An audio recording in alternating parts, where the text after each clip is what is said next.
Hello and welcome, everybody, into another YouTube live show. I am John Kurtz, here tonight with a pretty loaded lineup because I spent a lot of time putting this together earlier tonight, and then about 10 minutes before I was ready to pop in here and get everything set up and ready to go, my buddy R. Webb, who many of you who have been here for a while know, sent me a link to the latest tweet from Ross Dellenger, who dropped one of his big bombshell articles, and it says something that really we've known. We knew this was coming, but playoff expansion is here. It's going to happen. We don't have it officially here yet, but when the report comes from Ross Dellenger that it is something that is on its way, it's on its way. So you're going to get an expanded playoff to 14 or 16, and it is going to include the somewhat dreaded 4 auto buys for the Big Ten and the SEC, but the very much not dreaded nearly as much, at least to me, 2 auto buys. Auto bids. I keep mixing that up. Auto bids. 4 auto bids for the SEC and Big Ten, 2 auto bids for the ACC and Big 12, 1 for the G5. Now, I say this because I don't hate it as much as some people seem to, and that's really just a mere reflection on where I am at in like the, stages of grief or whatever. I've just accepted. I've accepted where things are at. I will be honest with you here. There's a lot to this article, and I didn't get a chance to read the entire thing yet. So some of my reaction to what's in the article will come later on this week when we do the next live show. But I scanned what I deem to be the most important part of this, and I will just give you my take on the whole situation and where things sit right now, big picture in college athletics. R. Webb, you're right. ESPN's concern was that is a part that I want to expand on. I may mention that today, but I want to expand on it more in a future episode because ESPN basically had the same big picture concern about college football that yours truly has been pushing for a very long time. Now, I have not thought that specifically the auto bids was going to be the thing that really did this, but ESPN apparently I guess what I'm saying is I'm surprised this is the straw that broke the camel's back for ESPN to suddenly be concerned about the long-term health of the sport. After all they have done, it is pretty crazy. It's kind of like the Samuel L. Jackson meme where he's turning around, pointing a gun at somebody and shooting somebody, and then the next picture is him looking at the camera with the gun being like, why would ESPN do this? When clearly he's the one that just did it. If you know the meme, you know the meme. I didn't do a great job of describing it there. Anyway, it's totally loaded outside of that. Look, I got pushed on BYU, but I also saw another differing national opinion on BYU this week. So I want to talk about the Cougars. Are they the Big 12 favorite going into 2025? Because one of the national guys who's a big brand guy picked BYU as the Big 12 favorite this year. So we're gonna discuss that. I don't think I am any kind of a BYU hater at all, which is obviously David's joke at the beginning here. So thank you for that, David.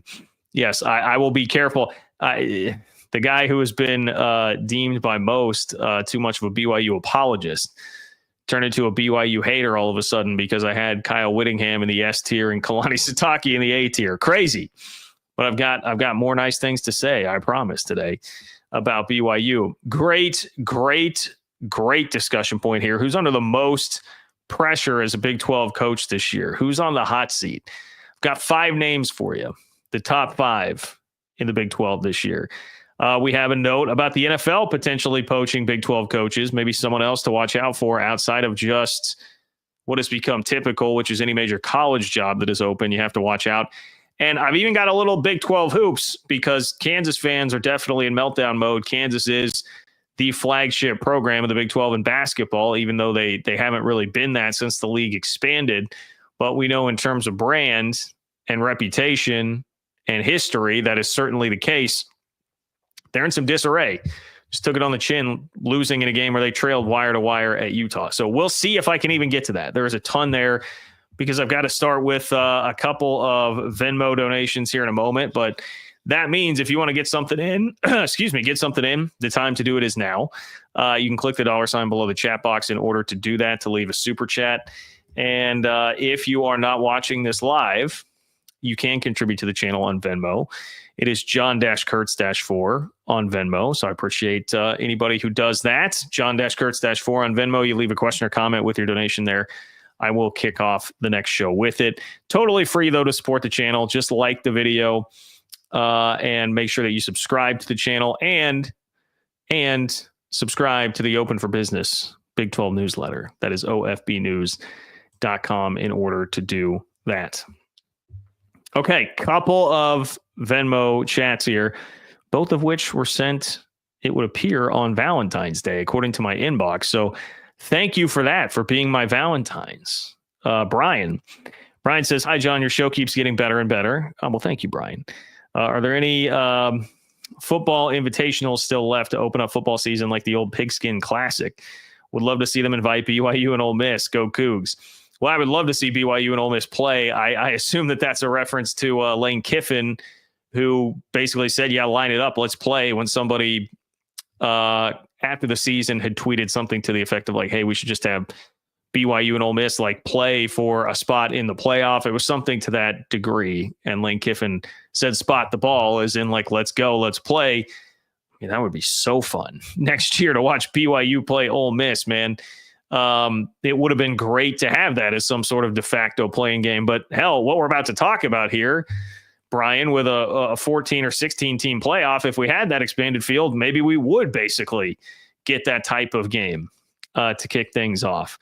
I don't know that there's anything open that could still be scheduled now, though I was going through BYU's schedule this week and saw they have that road trip to East Carolina this year, and it sounded like there was a lot of pushback on that. Like people thought that Tom Holmoe should have bought the game out, like gotten out of the game. So I don't know. Hey, he's on his way out now. Like maybe you can convince him to do that. Call Lane up.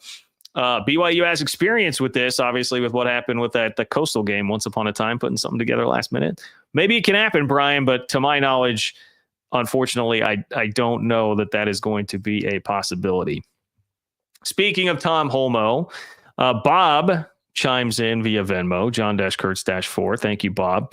Bob says, wonderful tribute to Tom Holmoe. He learned his football management and people skills from Lavelle Edwards, a similar legend for those attributes. Thanks for recognizing him in that way. Being in the Big 12 is wonderful.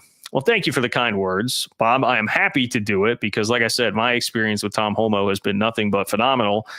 And I've seen nothing but high praise for him in the same way from others who know him. And obviously, I don't know a ton about Lavelle Edwards. I remember learning a bit about Lavelle Edwards right around the 1996 Cotton Bowl as a young kid.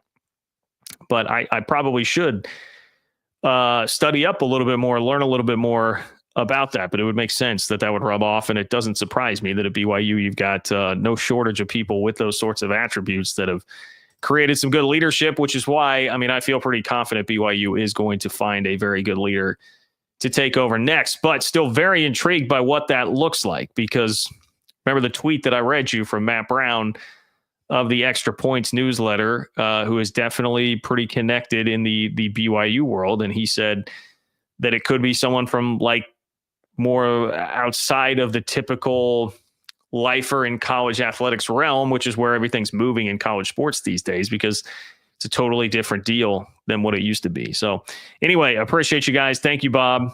And thank you, Brian, for your contributions there. John-Kurtz-4 on Venmo.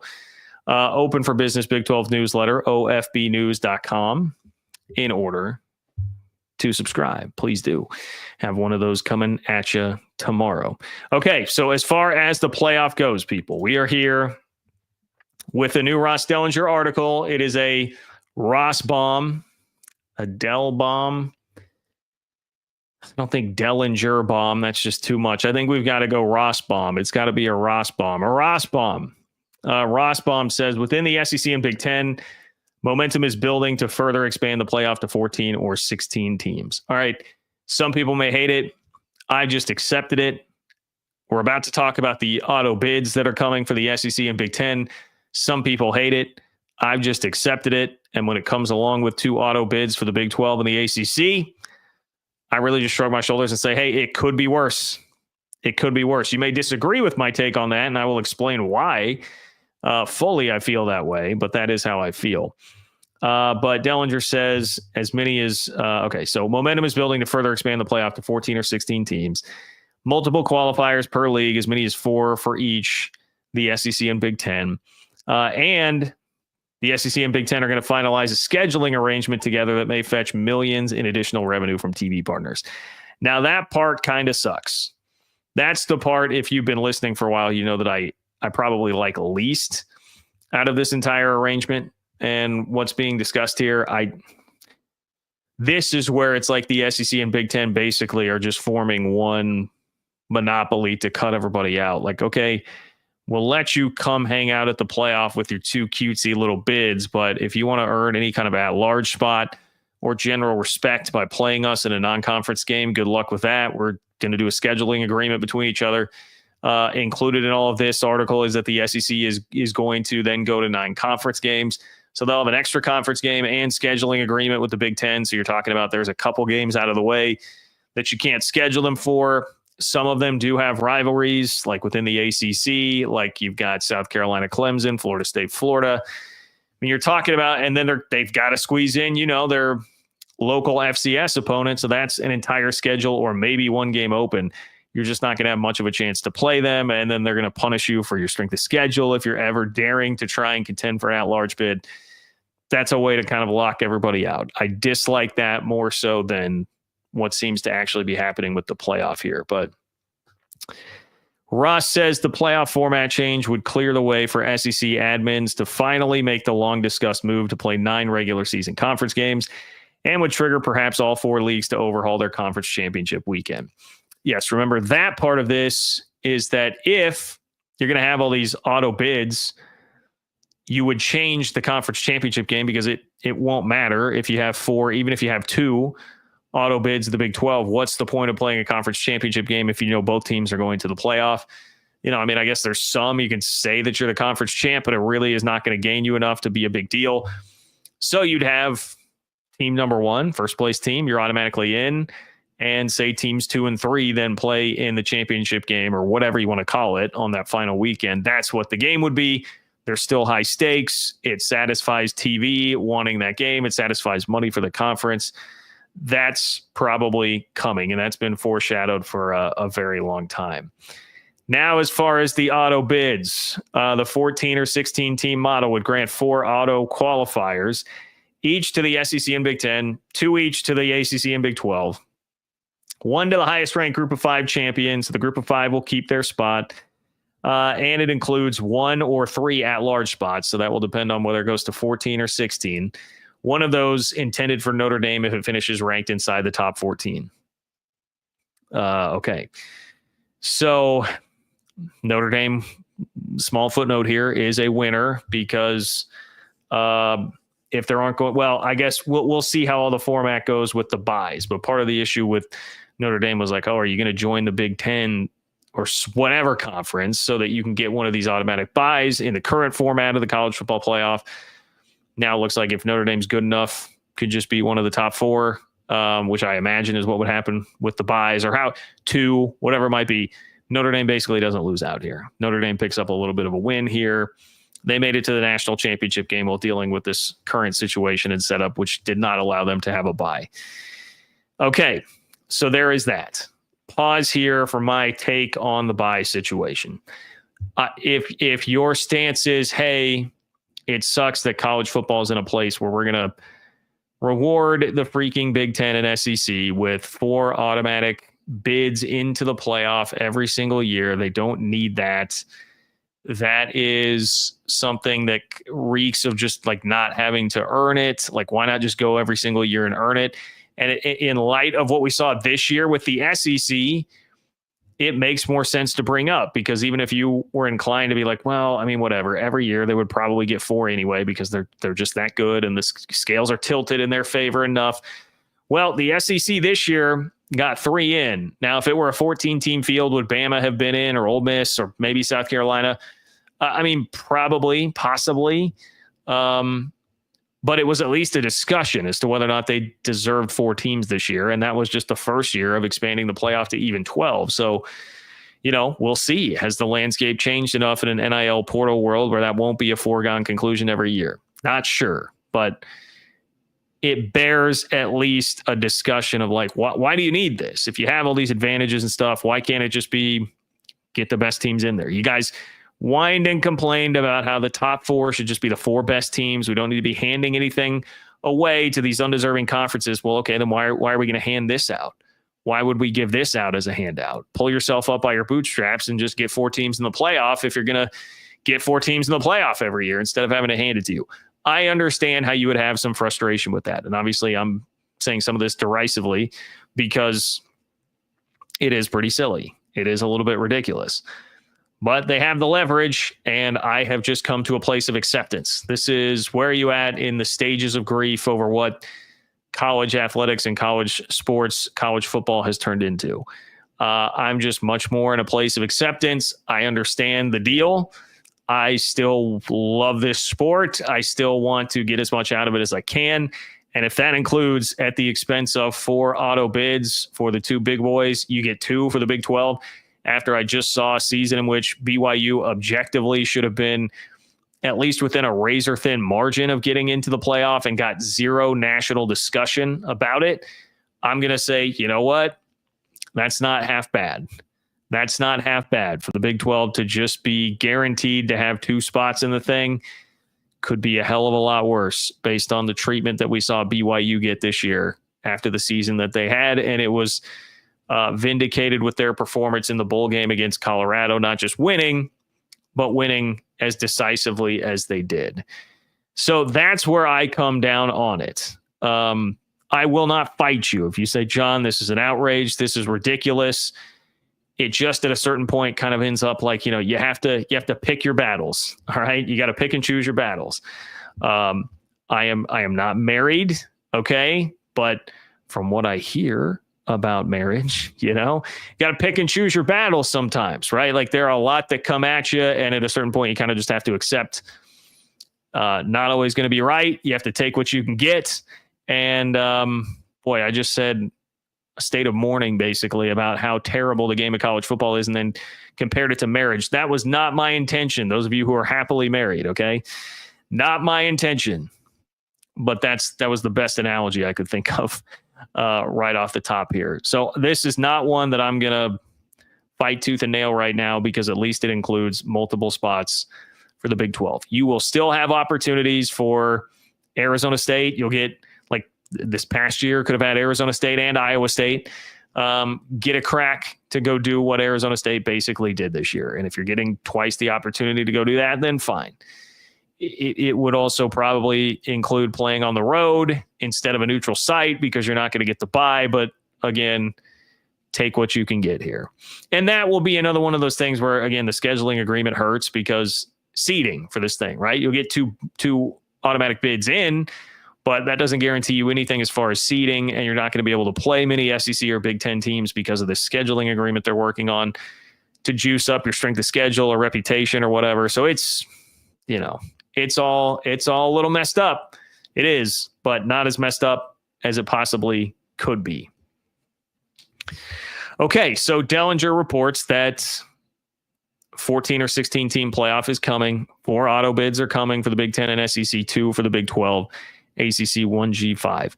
How are people feeling about this? Ross Dellenger is as connected as anybody, and he references at the beginning of the article that he got input and insight from members of all of these conferences involved. All of the people involved had talked to him.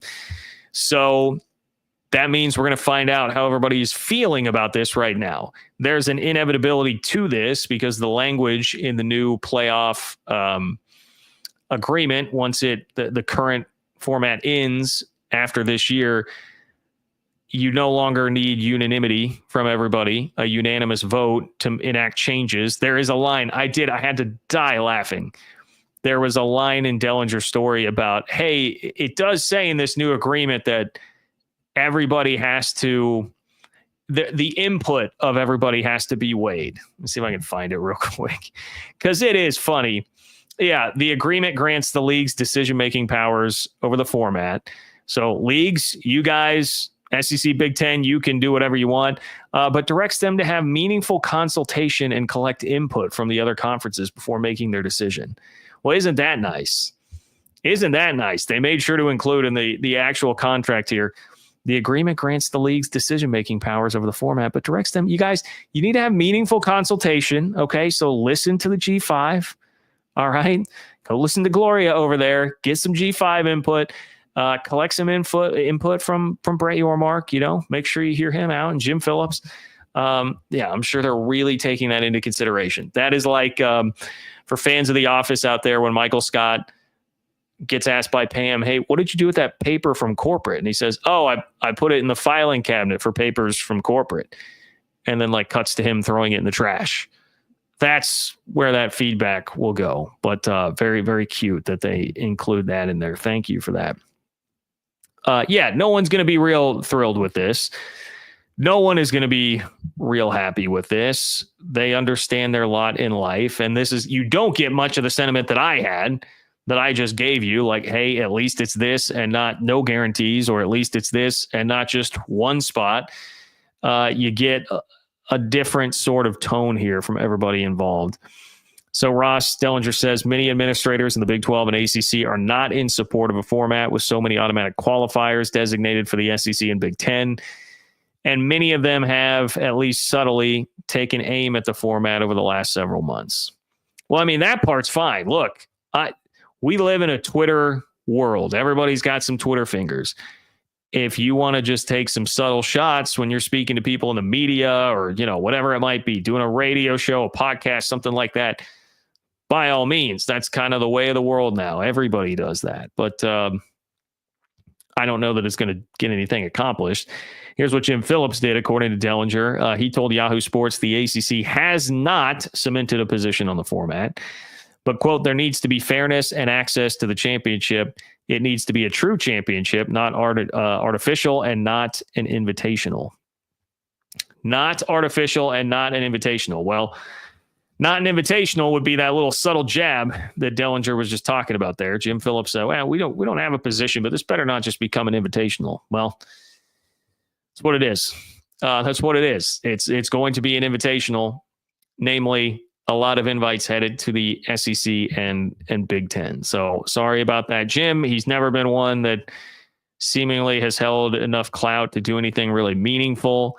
And I'm not even saying that totally as like a trying to crap on the guy thing. It is just a part of reality. But I also think he's been a little goofy with his bark. I mean, definitely all bark, no bite, but a little goofy with some of the bark. Hey, again, taking a shot, I'm fine with it. Everybody does that these days. It is what it is. Here's what Brett Yormark said, according to Dellenger. Big 12 Commissioner Brett Yormark says his conference has been exploring, quote, predictive analysis on what different playoff models would mean for conference participation if applied in the recent history of the postseason. So taking predictive analysis, okay, if you go back the last 5-10 years or whatever and take this format, plug it into what we had those years, get some predictive analysis on what that would mean. Maybe it would show that the Big 12 would deserve better than what it is actually going to get with the two bids. That's what I take that to mean. Will that actually legitimately be helpful here? I don't know, but I at least appreciate that Yormark thinks of things like that and is trying. Okay. Maybe a losing hand, but he's going to go down swinging. It might be me up there at the plate against Randy Johnson in his prime, about ready to throw 101, straight on the inside black. I've got no chance, but he's going to go out there and swing. Meanwhile, Group of Five, look, the Group of Five's not going to be real happy with this. Group of Five leaders are prepared to fight to potentially expand upon their one auto access spot. That's according to the AAC Commissioner Tim Pernetti. Quote, college football is stronger than ever as the CFP evolves. We have a responsibility to student athletes, the integrity of the game, and our fans to build a future that includes expanded access for every conference. At the very least, the Group of Five will keep its one automatic spot through 2031. Yeah, good luck with that. Good luck with that, G5, in getting another spot. And again, this is why, last year we were at one point having a conversation about, is the Big 12 going to get shut out of this thing entirely? Because it was just going to the four highest ranked conference champs. Would the Big 12 actually get shut out entirely if a Tulane or an Army were to jump then in front of them for the spot beyond that? And this is you could be dealing with that every single year or all the time. Now here you're getting 2 automatic bids. Again, could be worse. Could be worse. Just a friendly reminder there about where things were at before all of this. So I guess you could say, as it relates to the Big 12, Brett Yormark was not exactly like ready to go down swinging in terms of like bringing a really big gun to the battle here. He was just kind of like, I'm going to try and be as prepared as possible, make sure I have all the data, and if there is anything that I can do to help here, I will try. Again, notice the different approach there between like Jim Phillips is a little bit more, I'm going to take my jab, and Brett Yormark's like, well, I'm going to make sure I've got as much ammo as possible, and we'll see what happens. We'll let it all play out. And the G5 is kind of like, hey, yeah, of course we're going to fight this. But everybody knows, there's really no point. Everybody knows and understands what's going on here. Now, what's funny is, as R. Webb alluded to earlier in the show, there was a piece of this about ESPN where it says, I will talk more about this next time, I promise, because I've got a huge, this can be almost an entire show. But he mentions ESPN and says, though they have not publicly commented, ESPN execs have expressed to at least some college leaders apprehension about a format that provides such lopsided automatic access. As one power broker put it, quote, you are going to alienate part of the country. Oh, well, now ESPN's worried about alienating part of the country. Wow. Isn't that interesting? After, taking Texas and Oklahoma from the SEC from the Big 12, plopping them in the SEC, TV networks playing a role in cutting out the entire Pac-12. And I guess we can talk about whether or not that's specifically ESPN when Fox is more involved with the Big 10 and Pac-12 and everything that happened there. But that was all ushered in by the fact that it was started with Texas and Oklahoma going from Big 12 to SEC. Like TV networks, again, Samuel L. Jackson meme, mowing the guy down with the gun. And then I keep saying Samuel L. Jackson. Is that even him? I was thinking it was like a Pulp Fiction thing. I don't know that it is. Whatever. The guy with the gun mows somebody down and then turns around and is like, wait, why would they do this? No, it was you. It was you, ESPN. You guys. You are the reason that you're in position to worry about that. Why is this? This is now the way that you're concerned about it. Crazy. The sport is just not in a good place, man. It's not in a good place as far as all the big picture stuff happening. But I will choose to just take this somewhat positively now for the Big 12. Somewhat positively. All right. John-Kurtz-4 on Venmo to leave a question or comment. If you want to make sure your question or comment makes the show tonight and you're in here right now already, click that $sign below the chat box to leave a super chat. Got a couple of those to get to, and I appreciate you guys immensely. If not, totally free to just like the video and subscribe to the channel. I would appreciate that very much. And you can subscribe to the Open for Business Big 12 newsletter at ofbnews.com. I have merch. I believe I forgot to put the merch link in the description as of right now. I will try to do that here in just 1 second. But if you just go to any previous video, you will find that merch link as well to go get you some John Kurtz or Open for Business merch. Papa Bravo. What's up, Papa Bravo? Papa Bravo says, great take on Texas Tech earlier. Some Big 12 teams seem to be unhappy with the new league. Basketball is great, but what does the league need to do to create more stability and prevent poaching? Well, unfortunately, it's like if you really want to prevent poaching, you would want to just basically keep it the same, because I don't think there's anybody right now that is in any danger significantly for the league of being poached. I don't think there's a whole lot of that going on right now based on where people are at. Now, if you start having somebody, if Arizona State, right? Because they went to the playoff last year, they came within a whisker of beating Texas. If Arizona State goes to the playoff 3 of the next 4 years and they win 3 combined playoff games in that time frame, well, now maybe Arizona State, because that's always been looked at as somewhat of a sleeping giant, major metro in the backyard.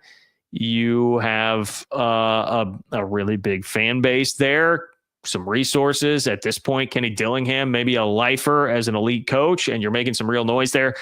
Maybe that becomes someone who gets a little bit more poachable. If Kansas football were to take off and do the same thing, and they figure out What's going on with Bill Self? There's a lot of ifs right now with Kansas, right? But I use them as an example because they fancied themselves fodder for the Big Ten. Maybe that can become something, but it would take some time. So I don't think stability is really a problem in the Big 12 right now. I truly don't. What you want to be creating is just a more competitive league, and you want somebody. Well, you'd want your league to be able to rip off 3 playoff wins in a 4-year span or something like that. Maybe with an expanded playoff, you'd want it to be more like 4 or 5, something like that. But that's what you would need to do to create some legitimate respect on the national scene. So I appreciate the kind words, Papa Bravo, and thank you. Thank you for being here. You can go watch that Texas Tech video on the channel from this past week about how they're going all in on football right now, and I like it. I admire it, and I'm in wait and see mode on what will actually happen with it. David, what's going on, David? Thank you for being here, David. David says, I did see a suggestion box on the first floor in the Big Ten office. Okay, well, I guess somebody can leave a suggestion for Tony Petitti. Maybe this is like, I don't know, does Petitti just have like a general phone number that you can call, like an office number? Is this like calling your local congressman if you want something changed? So you could just call up Tony Petitti and be like, hey, man, I'm not a fan of you guys getting the 4 auto buys here. Like, won't you think about the rest of the country that you're cutting out? Maybe you can do that. Hell, maybe you can talk to your actual congressman about it, because it seems like they may start to get a little bit more involved here in college sports. That's funny, though, David. I appreciate that. Justin, what's up, Justin? Thank you for being here, Justin. Justin says, I wouldn't be shocked in the new format if the SEC and Big Ten decide to let the top 2 teams get the bid while having a mini conference tourney on championship weekend for the last 2 spots. I think that's basically what you would be looking at. This is something like a little birdie told me something about this before this past season even happened. It was like over last summer. Had heard that this was like a legitimate possibility. And I think even... did John Wilner write it? Maybe he didn't write it specifically like that, but he sort of alluded to it. I know he's somebody that I think was aware that this was the sort of... a lot of people have been aware that this was probably on the horizon. This was an idea that had been out there and was probably going to happen. So I'm definitely not surprised at all to see it here. And if you guys have been watching the channel, then you've been informed enough to know that was a legitimate possibility. It is a fun idea. The idea that like the stakes are literally like, hey, win this game and you're in, and lose this game and you're out. That's fun. We all love that, and we will tune in and watch that.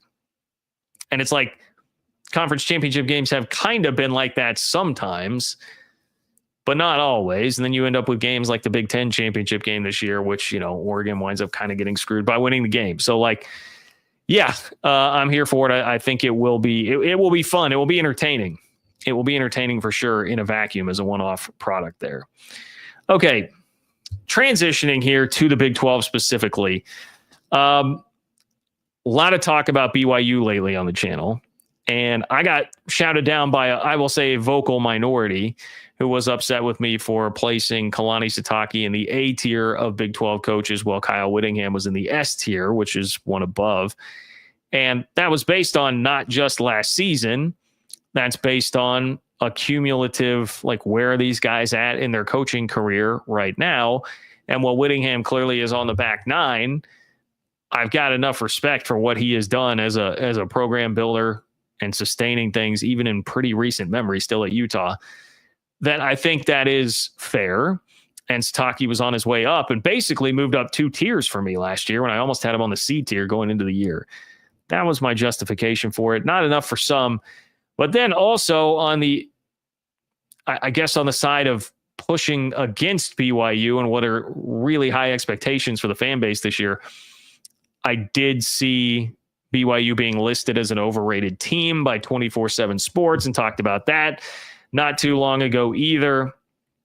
And then on the total opposite side of that, I had been talking around to a couple of BYU fan friends of mine who thought the expectations might be a little bit too high from the fan base this year. Thought the expectations might be getting BYU fans in trouble a bit, like maybe we should temper it a tad bit. And so my ultimate thought here and idea behind this segment was just like, what is the fair way to talk about BYU? Like, is BYU overrated? Are they underrated? Are they the Big 12 favorites? How should we be approaching BYU? If you're thinking Big 12 favorite, man, I just read on three's Ari Wasserman this week say that BYU should be considered the Big 12 favorite. So when it seemed like Arizona State would be a pretty easy default for a lot of people to do that, even though it goes against everything that happened in last year's Big 12 standings and kind of what everybody thinks the vibe of the league will be, topsy-turvy, you never know. It's going to be crazy year after year. Arizona State's a pretty easy one to just pencil in. They've got the quarterback coming back. They've got the head coach back from a team that just about made the college football playoff semifinal last year. Well, here's what to me are the facts about BYU heading into the year. All right. If we're going to try to figure out how exactly to assess them, BYU won 11 games last year, only the second 11-win season in the last 15 years for BYU. Obviously a phenomenal accomplishment, capped off by a hell of a performance to pummel Colorado in the bowl game. BYU was 4-2 in games decided by one score or less, which I think is important because I feel like there is a train of thought out there, a pretty consistent train of thought from people that BYU just got really lucky in a bunch of one-score games. Well, they played in 6 of them and they were 4-2. And giving a little bit more analysis, diving in deeper to that, like one of those games is a game against Baylor where they were up 21-0 and kind of controlled the whole time. Now, did they hold on a bit at the end? Yes, but it never really felt like they were going to lose that game. So that would take, to me, almost one out. And then you're talking about 3-2. Now, was there some, were they fortunate to beat Utah, get the call that they did on 4th down? Even if it's the right call, yeah, there's a little bit of fortune that goes to that. Were they fortunate that Oklahoma State, I just fell asleep on defense and let Darius Lassiter waltz into the end zone?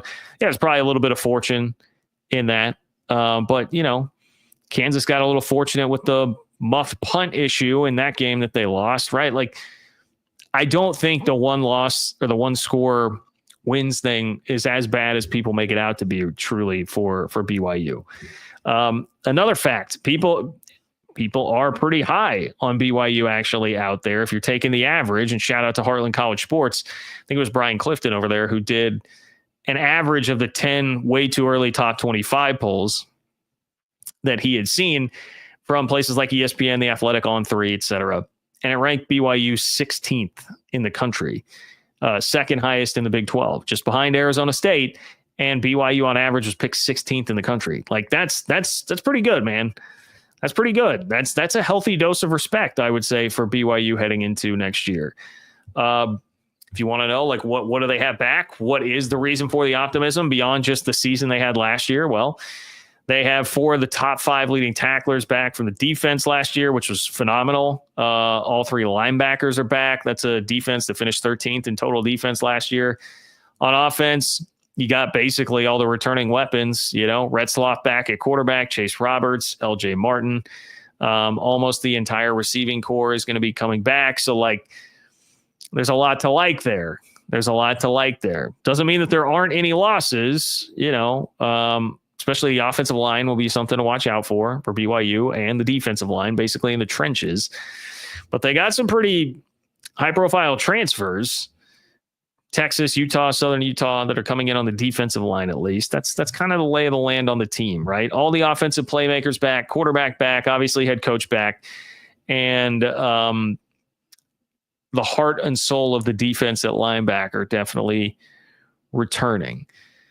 Didn't lose a ton in the portal, not like anything crazy that was lost in the portal, and not an overwhelming on paper portal class, right? Like this is not Texas Tech, or depending on where you look, it could be 1st in the country, 3rd in the country, whatever. It was 10th in the Big 12, according to On3.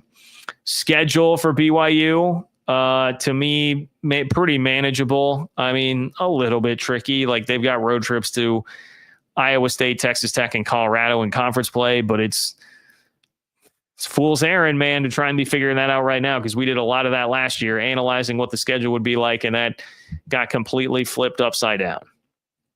Right? Just like Will Smith in the Fresh Prince of Bel-Air song, right? Got flipped upside down once we saw what the season was actually going to be. So that's where things are at with BYU right now. I really, truly don't feel like it's a crazy opinion to say, hey, they should be the Big 12 favorite. I would slightly disagree with that. I wouldn't have them as the favorite, but I think BYU's in the category of like, I did this the other day. What, 6 teams? Would I say 6 teams that would be in the category of like legitimate contenders for the Big 12 next year? Baylor, Texas Tech, BYU, Arizona State, Iowa State, K-State. Boy, I feel like I'm missing somebody there. I always hate to do it without like looking, and then there are teams like, do I think it would be crazy to say Utah could get in there? No, I don't. Do I think it'd be crazy to say like a Kansas couldn't get in there with Jalen Daniels coming back? No, I don't think that's crazy.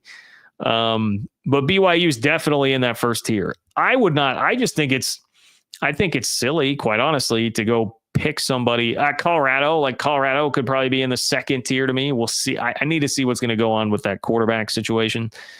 I just think it's a bit foolish right now to single out any one team and be like, this team is the favorite. Now, if you're in like sports radio mode where, I was taught growing up as a sports radio host in the industry, like, you've got to have a strong opinion.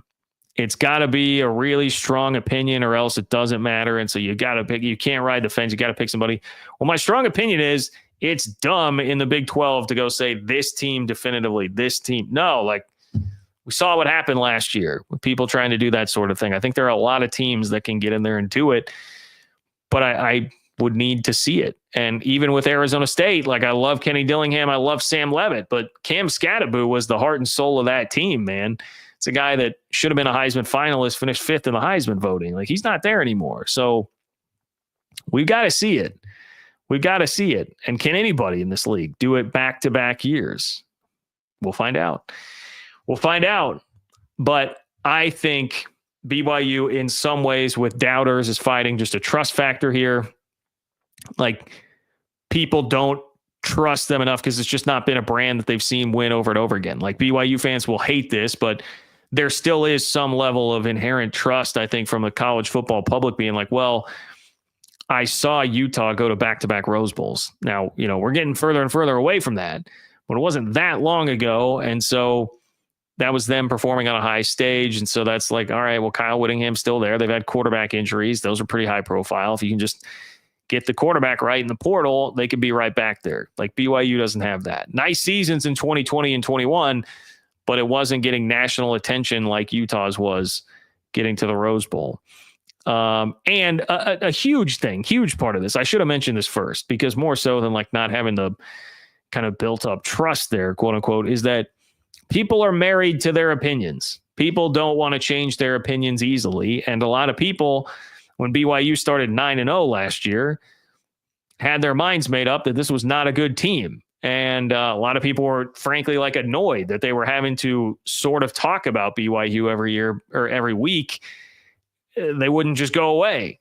And so a lot of people are still going to be married to that. And they're going to not pay that much attention to the Alamo Bowl, forget about it, whatever. We had the playoff coming after that. Like, BYU, nice story, cute story, won some close games. Don't think they were really that good. Got a little bit lucky. Yeah, you're just going to have a lot of people that think like that and are not going to budge off of that opinion. So I think that's something to keep in mind too.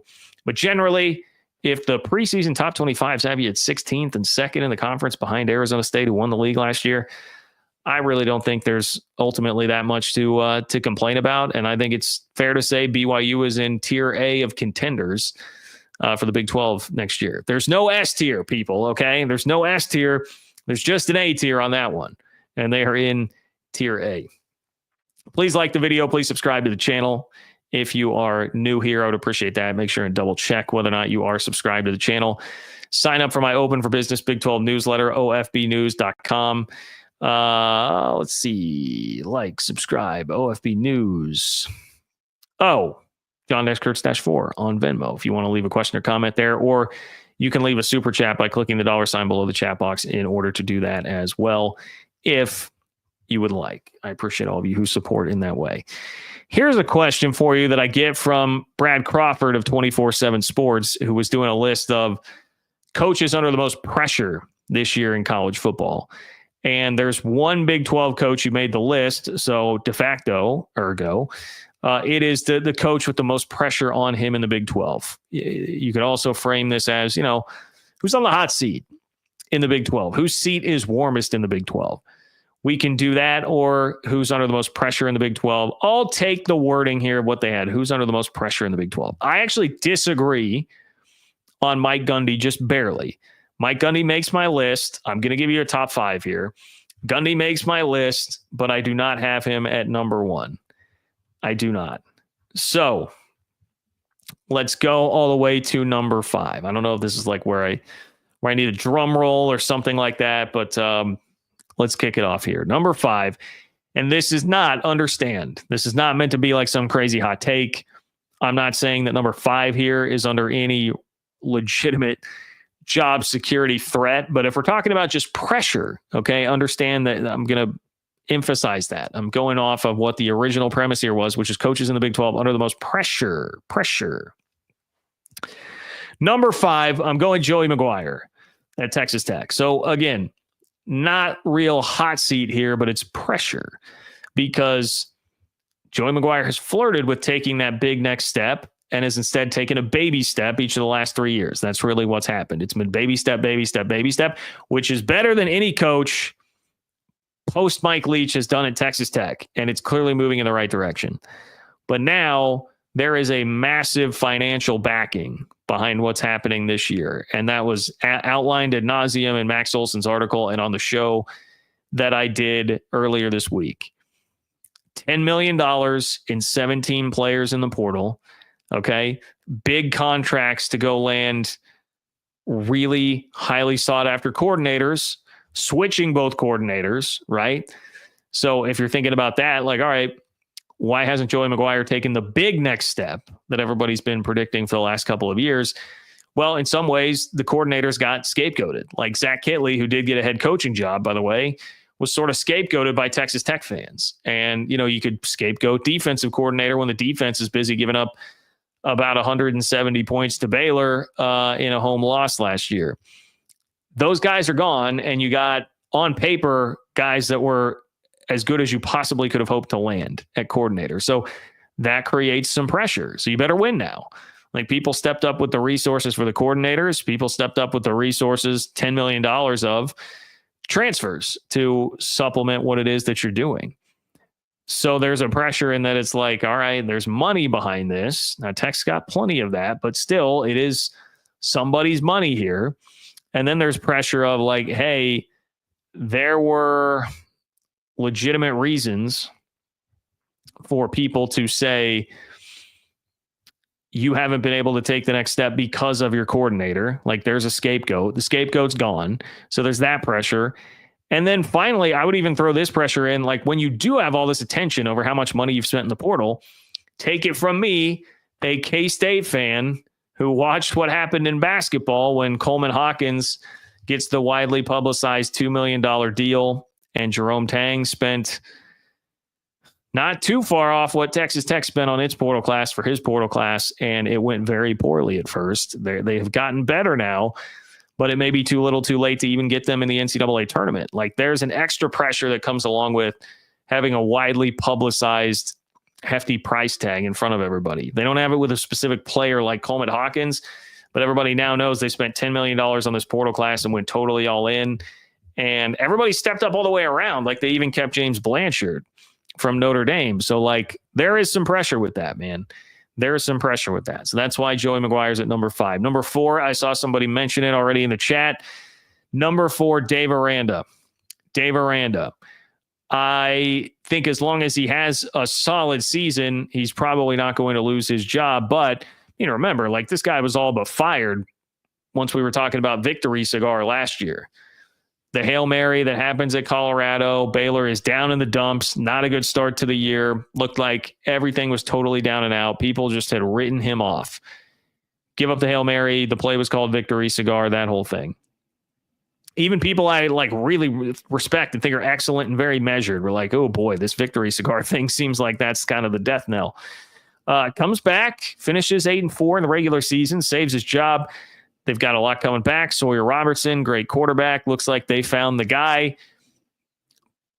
But you aren't that far removed from people ready to run you out of town. And it was an 8-5 season after losing the bowl game. So this is not like it was a 12-win season last year for Aranda to save the job. It was enough to be like, okay, hey, looks like the future's bright. Plus, the other thing that's happened now at Baylor is they are clearly backing you with money. So much so that they made all the T-shirts that say "We pay players." And Dave Aranda, being asked like, "What's changed?" He was like, "Well, we're paying players." NIL has stepped up to support Aranda here. He was on the hot seat legitimately not that long ago. It's time for him to step up and deliver with a good season. There is a decent amount of pressure, I would say, on Dave Aranda. He is number 4. Number three. Now, admittedly, I'm not as close to this, so I don't know the specific, like how much heat would be on the hot seat here for Scott Satterfield at Cincy. But I would imagine being a program that was in the college football playoff in 2021, they're not going to sit around and just let this program completely be middling at best in the Big 12 for a 3 or 4 year period to start things. 3-9 in year one after I thought it was kind of an underwhelming hire in the first place. 5-2 start last year, but then losing 5 straight to end the year. Got a little bit better with Brendan Sorsby at quarterback, but man, can't lose 5 straight to end the year and miss a bowl. That was a bitter way for that to end. Satterfield's track record back to, 15-18 in the ACC at Louisville. I don't know that there's a lot that tells us right now that Scott Satterfield is a guy that can really hack it successfully at this level and be anything more than just pretty average at best at this level. Nothing against him. If he proves me wrong, that'd be great. I certainly would not be upset by it, but got to get more done there for Cincinnati, which has been not only a proud program, but a place where so many different coaches can win. It's not just like one guy. It wasn't just Brian Kelly. There have been a handful of coaches who have come through at Cincinnati, obviously Luke Fickell being the latest, to win and win big at Cincinnati. You should be able to do that. So, and then if you're looking at the other schools that came in at the same time as Cincinnati did, a couple of them have already made changes. Houston and UCF, they're not going to sit around. They made changes at head coach, and BYU just popped for a big year. So Scott Satterfield's my number 3. Number 2 on the coaches with the most pressure in the Big 12 next year. Number 2 is Mike Gundy. Mike Gundy. Listen, I very much agree with the sentiment here that he would be, if you wanted to do a top 10 or 15 list in the country, I've got no problem with including Mike Gundy on that. Things have been sort of trending downhill for 5 or 6 years now, with 2 real bright spots popped up in there. But outside of that, it was starting to, 4 of 5 with 8 wins or less before the 10-win season in 2023. So little bit of restlessness from Oklahoma State fans, a bit of just fatigue, right? He's been there for a very long time, 20 years, 2 decades now. Maybe some Mike Gundy fatigue. And then there's been drama, and a lot of it for a while surrounded the NIL stuff. And like, is he embracing NIL enough? And the really rough offseason heading into 2023. Everybody jumping into the portal. There was a lot of distraction going on there for Oklahoma State fans. So they felt like, it just feels like Oklahoma State fans have been checked out for a while and then got drawn back in by Ollie Gordon blowing up in 2023 in that year. And now it's kind of back to like, okay, wait.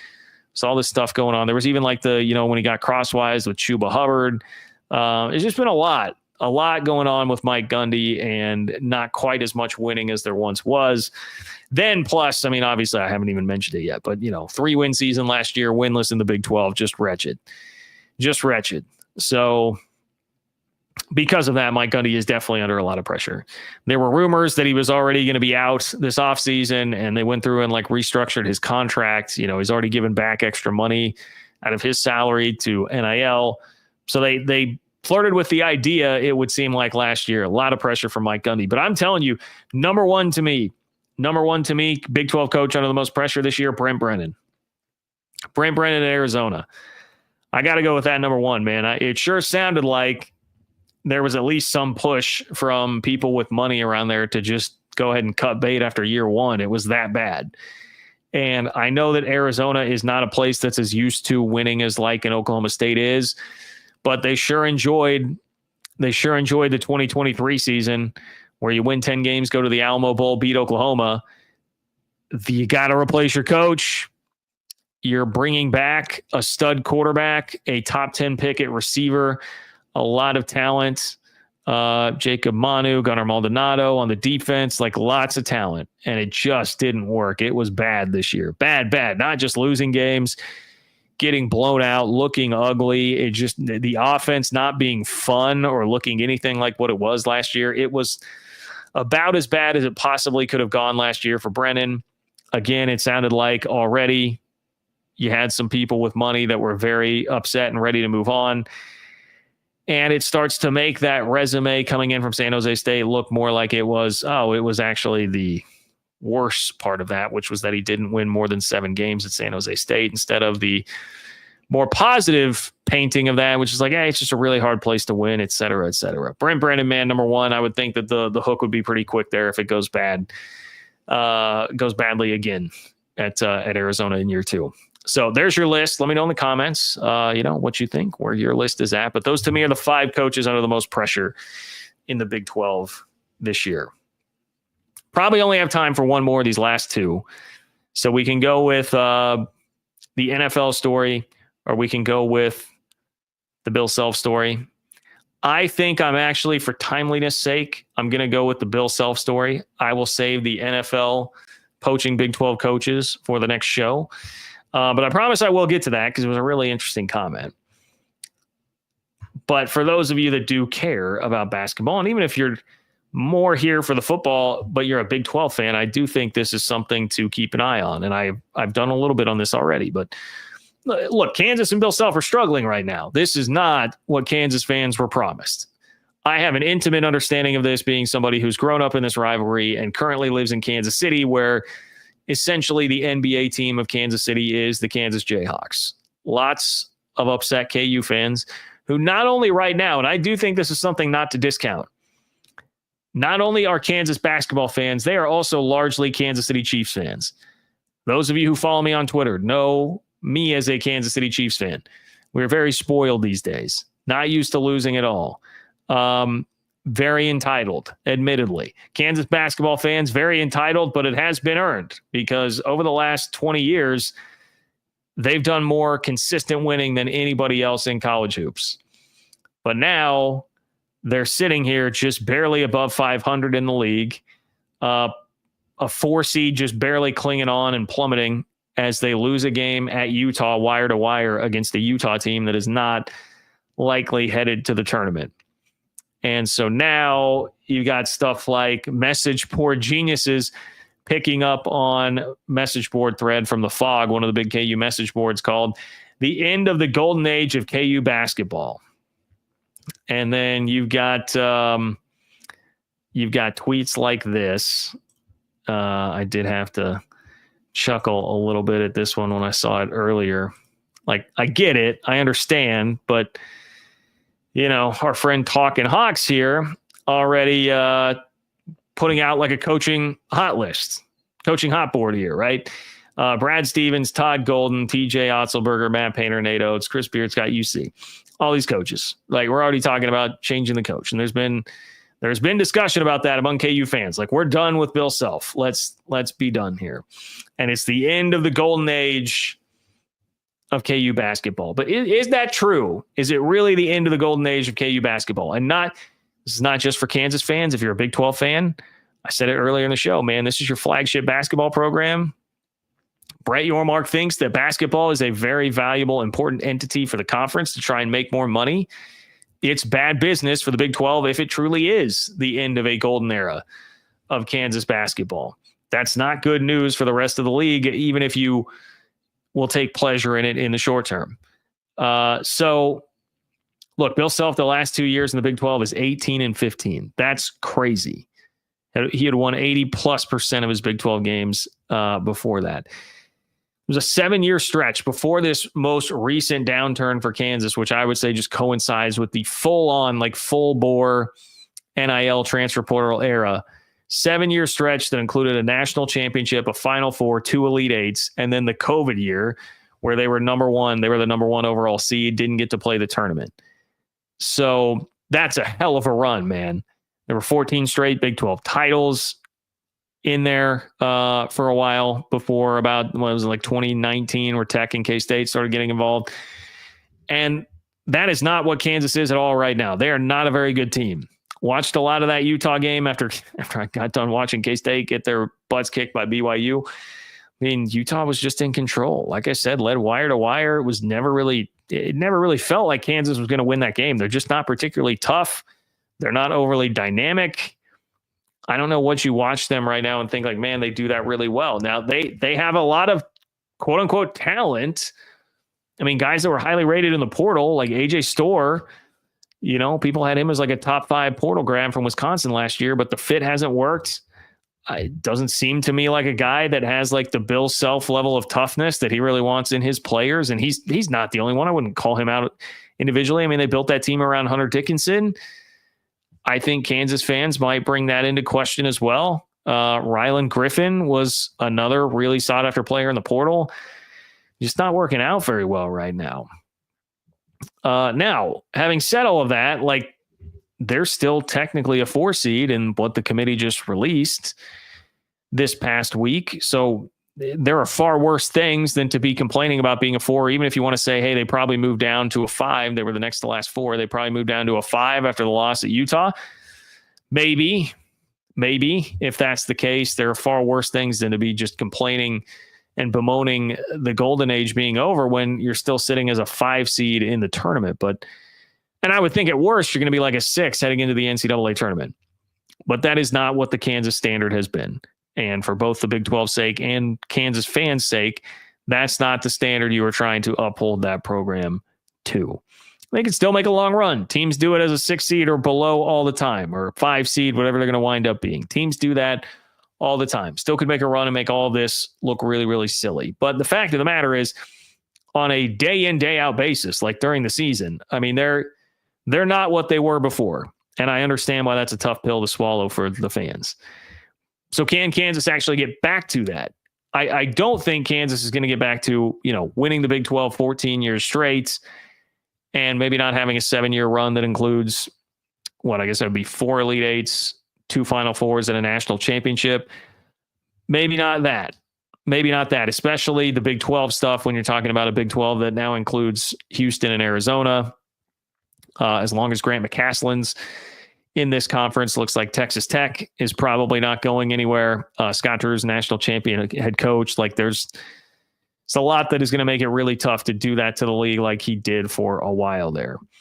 And as I said earlier, like I understand why the speculation starts to come and like fans are already like, all right, whatever, I moved on. We need to get a new coach. Let's go find Nate Oates. Let's go find, Dan Hurley, whoever it's going to be. Bill Self has had recent health problems too, right? There's just a perfect storm of like why this will become message board fodder. I get it. I don't think that the next head coach is going to win 14 straight, but I do think that Kansas, even under Bill Self, can get back to being close to what they were, to where they could be a legitimate flagship brand.